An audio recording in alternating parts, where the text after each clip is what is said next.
Welcome back. We have Sonia back with us because of the earnings corner. Big boy Reliance Industries will report its second quarter earnings later today, and a CNBC TV 18 poll expects earnings improvement across all businesses except the refining side. Sonia, sequential recovery expected?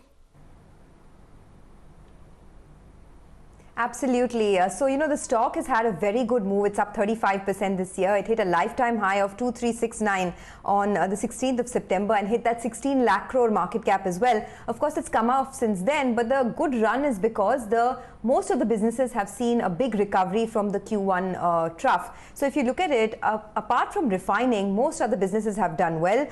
This time around, the numbers are expected to be a growth of 20% on the revenues quarter on quarter at 1.06 lakh crores. EBITDA is expected to go up by about 7.5% at 18,150 crores. Profit after tax is seen down about 3% at 8,134 crores versus the adjusted profit of 8,380 crores. Remember, there was a big exceptional gain last quarter because of the BP stake sale that had come through.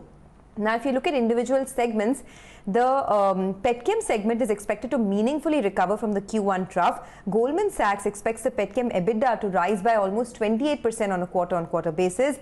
Of course, Jio will see an improvement as well. Rima will talk about that. But in the other businesses, we are expecting the retail business to see a very strong performance. So Nomura is estimating a 29% quarter-on-quarter growth in retail revenues and a 55% quarter-on-quarter growth in retail EBITDA. It's lower cost of assets and the omni-channel strategy that has driven the market share for Reliance Industries. Also, Jio subscriber additions have gone up about 3%. Now, if you look at the views that brokerages have, the longer-term picture is very positive. Goldman Sachs expects Reliance's EBITDA to double by FY25, and both the telecom and the retail business, they say, are at the cusp of a very strong growth. So, good numbers expected in most businesses except refining. Back to you. Fair point there, Sonia. Thanks a lot for that. In fact, Sonia alluded to the Jio earnings and how Rima will tell us the expectations, and we have Rima with us. Rima, what will you be watching out for? Well, we are expecting a good quarter. Remember, Bharti Airtel actually reported a significant beat on its wireless metrics. The Vodafone Idea's numbers were a bit subdued. So the CNBC TV 18 poll expects a 5% growth in the top line. This will be driven by a combination of price increases as well as subscriber additions.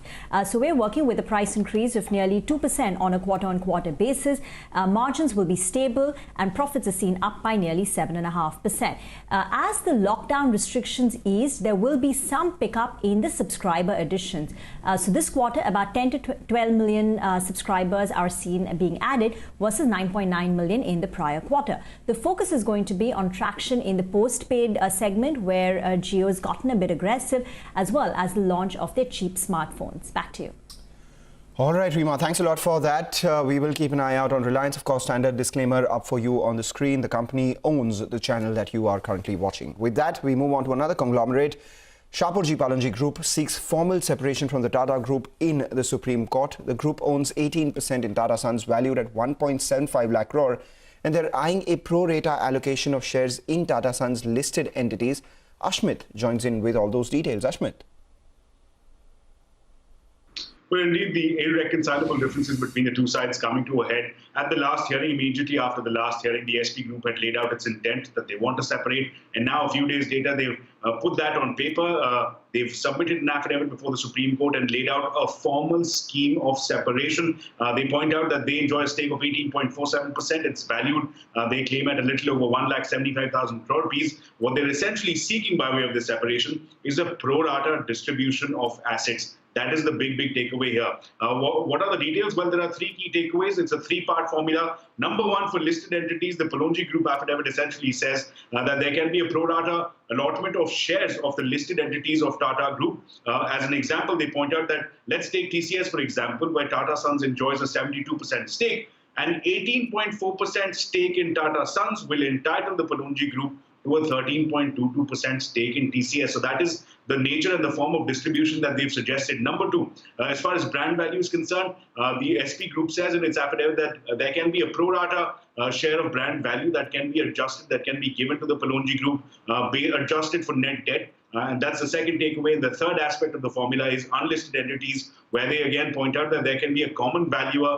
there can be an expedited valuation, and then subsequently a pro-rata distribution between the two sides. Now, this, Pallonji Group importantly says, will help the Tata Sons given as how that this will not put any pressure on their books to raise the quantum of debt required to buy out a stake. This is not a cash deal. This is a non-cash deal. And further, it's they submitted before the Supreme Court that there will be no disconnect in terms of the valuation. So these are the broad takeaways. We'll, of course, have to wait for November 3rd and to find out. That is when the Supreme Court will take up this case. And that's perhaps when we'll expect more clarity on whether or not Tata Sons is agreeable to the terms that have been laid down by the Palomji Group. Back to you.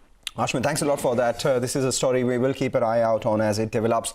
And like Ashmit said, they claim that the value of their stake is 1.75 lakh crores. With that, we'll slip into a short break, come back, focus on the commodities arena. Manisha Gupta, as always, joins us.